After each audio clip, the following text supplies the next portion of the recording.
The vacuum's whir echoed through the marble hallway as I cleaned Mother's prized Persian rugs. 10 years of this. Scrubbing, dusting, maintaining the mansion that should have been my inheritance too.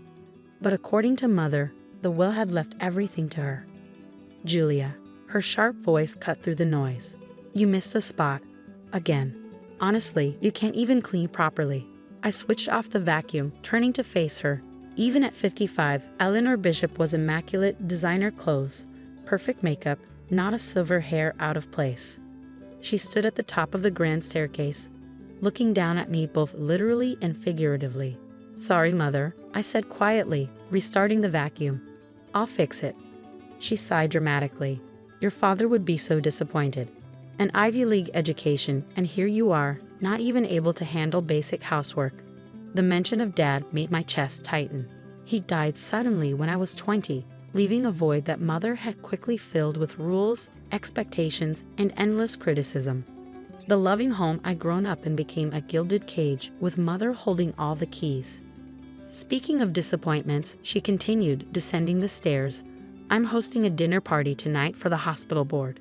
Try to make yourself scarce. I'd rather not explain why my daughter is acting as the help. I bit back a retort. This was her favorite game, reminding me that I was both family and servant, trapped in a limbo of her creation. After Dad's death, she'd made it clear. If I wanted to stay in the family home, I'd have to earn my keep. At first, I'd refused. I had a degree in business from Penn, job offers from top firms. But then Mother had revealed her trump card, crushing medical debt from Dad's final illness. Debt she'd help pay off if I stayed and contributed to the household. 10 years later, here I was still cleaning her floors. My phone buzzed in my pocket, a text from Marcus, Dad's old lawyer. Happy 30th birthday, Julia. Can you meet today? Important matter to discuss. I glanced at Mother, but she'd already lost interest in tormenting me, focused instead on reviewing her party preparations. I typed a quick reply, 2 p.m. at your office? Perfect, came the response. Don't tell your mother. Those 3 words sent a shiver down my spine. In all the years since Dad's death, Marcus had never asked to meet privately. Something was different about today. I finished cleaning just as Mother's party planner arrived, giving me the perfect excuse to slip away. I'll be back in time to help with the party, I promised, heading for the door. You better be, Mother called after me. And wear something appropriate. I don't mean you embarrassing me in front of the board members. The drive to Marcus's office gave me time to think. 10 years of questions bubbled to the surface. Why had Dad left everything to Mother? Why had there been so much medical debt when he'd always been so careful with money? And why had Mother been so insistent that I stay when she clearly despised my presence? Marcus's office was exactly as I remembered. Wood-paneled walls, leather chairs, the faint smell of pipe tobacco. He stood as I entered, and I was struck by how much older he looked. Julia, he said warmly, gesturing for me to sit. You look just like your father. I smoothed my simple dress, suddenly self-conscious. Thank you for seeing me. What's this about? He opened his desk drawer and pulled out an envelope yellowed with age. My hands trembled as I recognized Dad's handwriting. To be opened on Julia's 30th birthday. Your father left this with me 10 years ago, Marcus explained, along with some other documents he wanted kept safe. I took the envelope, my heart pounding. Mother never mentioned. Your mother doesn't know about any of this, Marcus interrupted. Your father was very specific about that. With shaking fingers, I broke the seal and pulled out several pages of Dad's familiar handwriting. My dearest Julia, if you're reading this, I'm gone, and you've endured 10 years of your mother's management of my estate. I'm so sorry for what you've been through, but it was necessary to protect what I built. You see, your mother isn't who she pretends to be. The medical debt she held over you? It doesn't exist. The will leaving everything to her? A clever forgery. The real documents are with Marcus, along with evidence of your mother's attempts to embezzle from my company before my death. I knew she would try to control you, to break your spirit. But I also knew you were strong enough to survive it. The real inheritance, the company, the properties, everything was always meant for you. But you needed to understand how power corrupts before you could be trusted with it. Today, on your 30th birthday, everything changes. The real will goes into effect. Your mother's deception ends. I love you, sweetheart, Show her what a true bishop is made of. Love, Dad. I looked up at Marcus, my vision blurring with tears. Is this real? He nodded, placing another stack of documents on the desk. Every word. Your mother has been running quite a scheme these past 10 years, but your father, he was always 3 steps ahead. The drive back to the mansion felt surreal. In my bag were the documents that would change everything. The real will, proof of mother's fraud, and detailed records of her embezzlement attempts from 10 years ago. Remember, Marcus had advised, timing is crucial. Let her start her dinner party. Let her feel secure. Then, I pulled into the circular driveway just as the catering vans arrived. Mother was in her element, directing staff and making last-minute adjustments to the decorations. Finally, she snapped when she saw me. Go change into your serving uniform. The guests will be here in an hour. I headed upstairs to my old bedroom, now barely more than a maid's quarters. Opening my closet, I bypassed the black serving dress she expected me to wear. Instead, I pulled out the one thing I'd kept from my old life, a tailored Channel suit Dad had bought me for my college graduation. The doorbell rang just as I finished getting ready.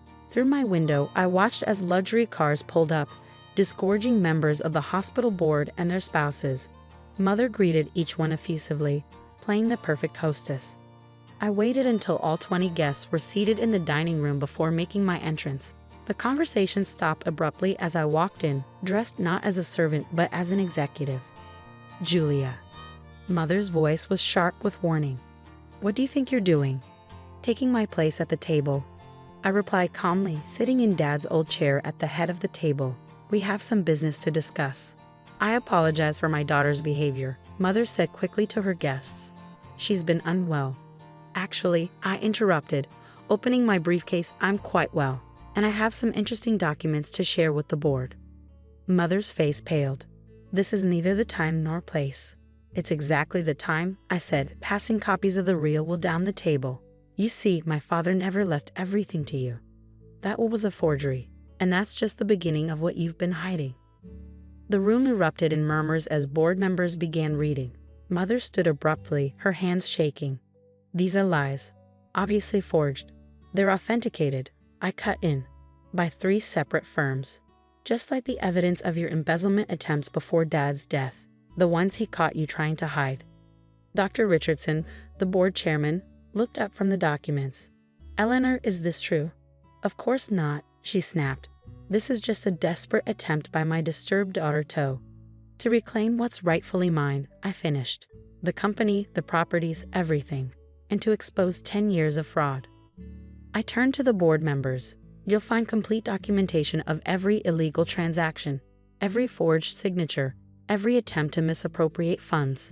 My father knew what she was capable of. That's why he left provisions to protect his legacy. Mother's careful facade cracked. You ungrateful little. Careful, Mother, I warned. The police are already on their way.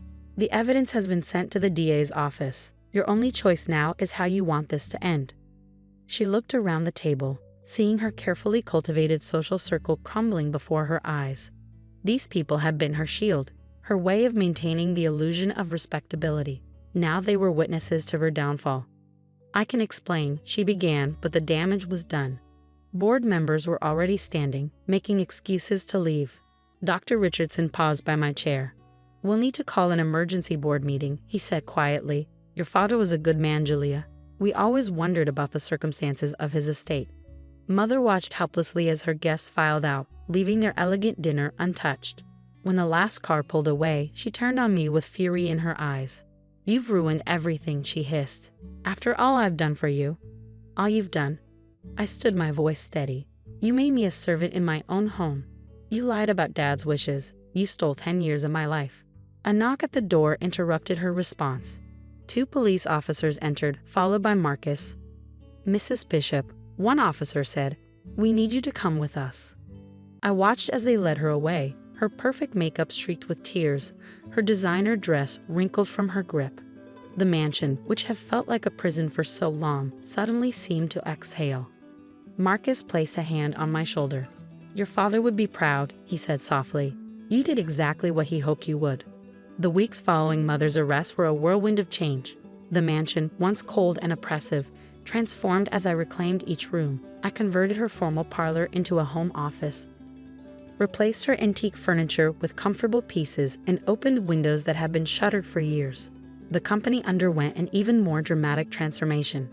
Dad's old employees welcomed me warmly, many sharing stories of how he protected them from Mother's attempts to cut benefits or reduce staff.